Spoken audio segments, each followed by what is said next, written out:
Құжаттарыңызды алдыңыз. Авария тоқталатын салдарынан сізден әдіспен Sağ olsunuz bakan Musa. Бюром Қазақстан Республикасының Ішкі істер министрінің бұйрықтарын талаптарын орындауға, сыбайлас жемқорлыққа жол бермеуге, жол қауіпсіздігін қамтамасыз етуге, қылмысты алдын алуға бұйырамын.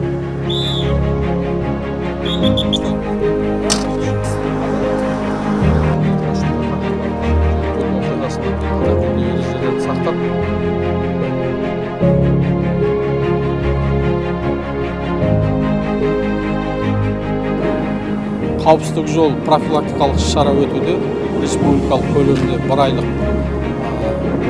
Сол себепті бүгін Түркістан облысының қонақтары мен жүргізушілерге қатаң түрде ескертіп жатырмыз.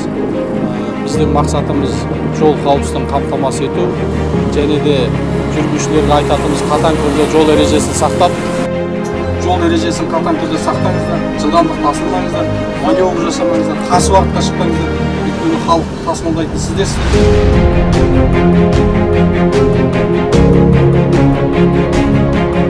Жол ережесін қатаң түрде сақтаса деп ойлаймыз. Өйткені бүгін 30 әкімшілік хаттама түзіліп, оның ішінде 12 Ресей автокөлігі, бір сақтандыру полисі жоқ, ақылы айыптұраққа қойылды.